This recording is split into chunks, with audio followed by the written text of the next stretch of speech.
Wait, what's going on here? I exclaimed. After being asked for help by my mother, I hurried home from work. In front of me was a moving truck parked outside. Hey, whose stuff are they moving? I demanded. It's my parents' stuff, my husband Jimmy replied calmly. Your parents' stuff? You decided to move your parents in without consulting me or my mother? I was furious. And to top it off, you kicked my mother out of the house? I won't forgive you for this selfish act. I'll make sure you regret your insensitivity. My name is Meryl, and I'm 28 years old. I met my husband Jimmy at work, and we've been married for almost 2 years now. We live with my mother in her house, the three of us. A few years ago, my mother had an accident that left her physically disabled. She can do the minimum, but it's still worrisome to leave her alone, so we decided to live together. At first, my husband was understanding and considerate of my mother, but lately, his selfish behavior has become unbearable. Hey Jimmy, we have to go to the hospital with Mom this Saturday, I told him. Again, huh? He responded immediately, not even looking at me. Wait a minute, I haven't said anything yet, I retorted. It's probably something like, take Mom to the hospital, I don't want to ruin my day off, he interrupted. It's impossible, he continued. No, it's not that. I wanted you to take care of the house while I take Mom to the hospital, I explained. All that? But it's impossible, he insisted. Huh? Why not? I asked, getting frustrated. It's your job as a housewife to do that kind of thing, not mine. Besides, it's my day off, he said dismissively. Housewife, we both work, you know, I reminded him. When we got married, we promised to support each other, including our mothers. However, my husband never really followed through on his end of the deal. No matter how many times I asked him, eventually he started getting moody and ignoring me altogether. Despite coming home at the same time every day, he never bothered to prepare any meals. Instead, he'd say insensitive things to me, knowing full well that I was exhausted from work. Hey, I'm hungry. Is the food ready yet? Why don't you just tell your mother to make it? She's just sitting around the house all day anyway. Or we could just eat out. Either way, make sure you give me some money, he would say. I put up with this behavior for so long, I knew that I had to have a serious talk with him soon. One day, while I was making breakfast, my mother came out of her room dressed in sweat and looking uncomfortable. I rushed over to her and asked what was wrong. What happened? I asked, concerned. Oh, I'm just feeling a little hot, she replied. Well, it's 82 degrees outside, so I'm not surprised. Did you not turn on the air conditioning in your room? I asked. It doesn't have good ventilation, does it? She said hesitantly. Well, you see, Jimmy told me not to use it because it wastes electricity, she continued. Excuse me? Jimmy did what? He told you not to use the air conditioning? But it's so hot, and if we don't use it, we'll get sick, I exclaimed, shocked. I rushed to my husband's room and confronted him immediately. Hey, Jimmy, what were you thinking? I demanded. What's the matter all of a sudden? He responded, looking annoyed. What's the matter? You told Mom not to use the air conditioning. Why would you say something so cruel? I asked, my anger rising. Cruel? But we're the ones paying for the utilities in this house. It would be a waste of money to use it unnecessarily, he argued. Unnecessarily? What if Mom gets sick because of this? I countered. You're exaggerating, Meryl. Are you only thinking about your mother? What about my feelings? He snapped.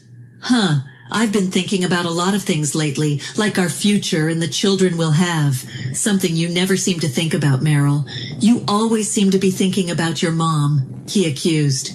We're not even talking about that right now. If your mom is so important to you, then maybe you should just focus on your parents, I shot back. My husband threw a cushion at me and then went to bed in a huff. What is his problem? I always keep the air conditioner on blast when I'm in the room, but I guess that's okay for me and not for others. He's being so selfish. Our house doesn't have any rent because my mother built it for us. She pays the property tax and gives us a monthly allowance, which my husband knows.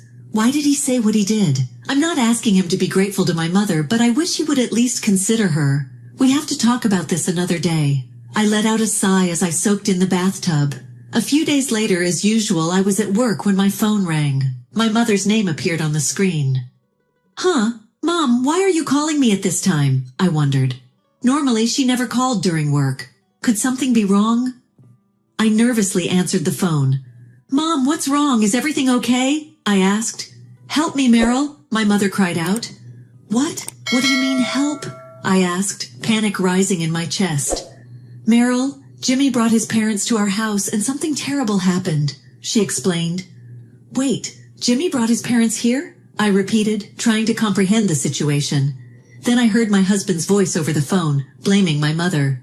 Hey, wait a minute, I told you not to contact Meryl, didn't I? He scolded her. But Jimmy, this is really troubling, my mother protested. You are so annoying. Just hang up the phone quickly. You're making things more complicated, he barked. Oh, wait, Jimmy, let me have the phone back, my mother pleaded. After that, the call ended, leaving only a beeping sound. What was that about? This was definitely not a normal situation. I spoke to my boss and rushed home. When I arrived, I was speechless. Whoa, what's going on here? I asked, seeing the moving truck parked in front of my house and my husband giving instructions to the movers. I confronted him directly. Hey, whose stuff are they moving? I demanded. Meryl, did you just get back from work? He asked, surprised. Never mind that. Just answer my question. Whose stuff is it? I insisted. It's my parents. They're having a hard time and are struggling to make ends meet. That's why I invited them over, he explained. Without even discussing it with me? It's my mom and I's house, too. You can't just make such decisions on your own, I protested, feeling betrayed and angry. My anger began to boil as my husband spoke so casually about this. Wait a minute, neither my mom nor I agree to this. You can't just do whatever you want, I snapped. If I told you beforehand, you would have refused. That's why I didn't say anything. Got a problem with that? My husband retorted. Are you kidding me? The idea that they can just move in with us as if they own the place is ridiculous. Anyway, ask your parents to leave, I demanded. What the hell? We just moved in and you're already kicking them out? You are the lowest of the low, he shot back. I'm at the lowest of the low? Why do I have to take responsibility for your parents' ridiculous behavior? They are the ones acting uncivilized, I countered. Upon reflection, he said something completely ridiculous again. Hey, Meryl, when you think about it, my healthy parents are more reliable in the future, so we should take good care of them. What? What does that mean? I asked, incredulous. I mean, we should prioritize my parents over your mother. They're more reliable, he explained. Before we got married, I heard from him that his parents had a gambling addiction. How can such unreliable parents be relied on in the future, who have a dependency? So from now on, we will prioritize my parents. So please ask your mother to leave, I said, repeating his absurd logic. When I saw my mother's sad face, my anger reached its peak. Enough already. What are you even thinking? This is my mother's house after all. He shook his head stubbornly. Listen, this is not only your mother's house, but it's also your house as a daughter and my house as a husband. Don't you understand? Of course I understand. My mother built this house and paid the property tax, I replied. Yet you let your parents live here and now you are asking my mother to leave?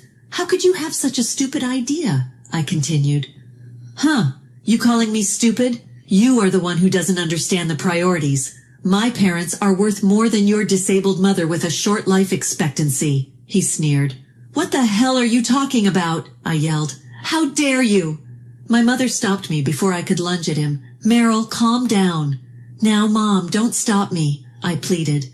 It's all right. Let's leave this place, she said calmly, turning to face my husband and his parents. Jimmy, if your parents are really in trouble, they can stay here. I don't mind, but they have to leave once they find work. That was the deal, right? She continued. My husband put on a forced expression.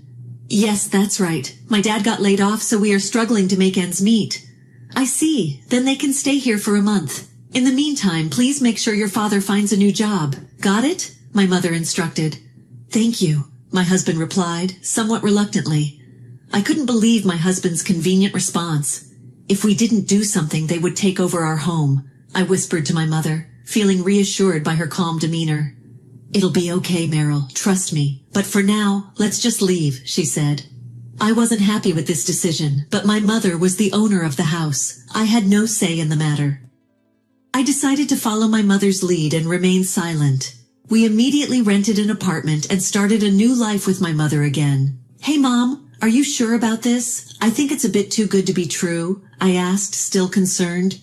It's fine, don't worry. Oh, and don't contact them first. Wait for them to contact us, she replied leisurely while sipping tea. But you don't have to worry that much. I'm thinking about it carefully, she added. Huh? What do you mean? I asked, puzzled. It's nothing, she said, but her tone suggested otherwise. What came out of her mouth was beyond my wildest imagination. I couldn't help but feel a little scared of my own mother.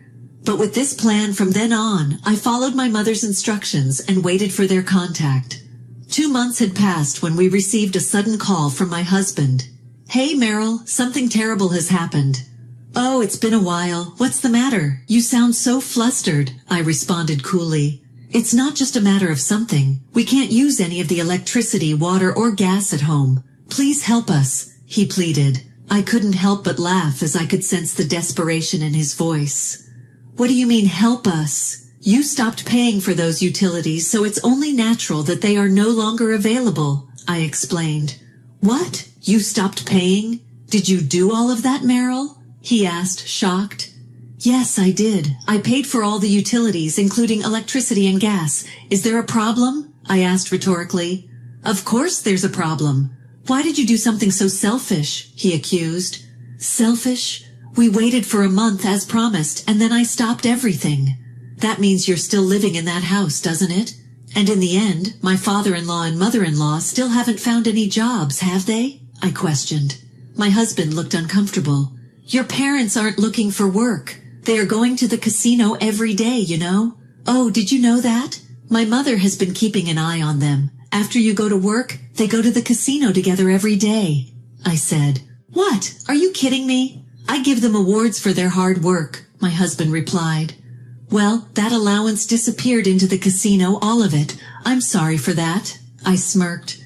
Enough about my parents. Just fix the lifeline already. We can't live in this dumb heat, he begged. My mom said not to use the air conditioner. It's a waste of electricity. You only care about yourself. As long as you're okay, it doesn't matter to you, I pointed out. What did you say? How do you say that to your husband? He asked angrily. He refused to admit any wrongdoing and kept turning the tables on me. I was completely fed up with my husband's behavior. Ignoring his screaming over the phone, I bluntly spoke my mind. You stayed with me and my mother for 2 months, and yet you act so high and mighty. Your family was able to live because of my mother during that time. What's with your attitude? What are you thinking about the future? This situation is not going to end well. Shut up. Can you really say that, huh? You're going to keep making us suffer. I'll consider divorce, he declared angrily. Huh? Divorce? I asked. To my inquiry, my husband laughed triumphantly. Yeah, even Meryl wouldn't want to get divorced, right? If you don't want a divorce, then quickly arrange your lifeline so you can live on your own. What are you talking about? I asked, confused. I've already decided to divorce you, I stated firmly. What? He gasped. Of course I haven't fallen so far as to cling to marriage after being put through all this. It will be better to divorce them than to be forced to live like this. The electricity, water, and gas in that house won't be turned back on until you leave. If that's okay with you, feel free to keep living there. Wait a minute. Don't ever contact me again, I declared. I ignored my husband, who was about to say something, and hung up the phone. I decided to wait for his family to live with the lifeline still cut off. Maybe he realized that I wasn't answering his calls because he started sending me messages instead. Enough already. It's so hot I feel like I'm dying. Could you at least connect the water, please? You are the only one I can rely on now, he pleaded in his messages. I ignored all of his messages, and a week passed without the lifeline. Our home was just a box. My husband's family, who had made a lot of noise, finally left our house. We divorced without any issues. My mother and I were able to return to our original home safely, and our peaceful daily life returned. Meanwhile, my in-laws are still struggling to find work and relying on their son's meager income. However, his salary is not what one would call high. Now he lives in a small apartment under his name with his family of 3, barely making ends meet. They never expressed gratitude to others and always complained. That's why they ended up like this. From now on, my mother and I just want to live quietly without anyone bothering us.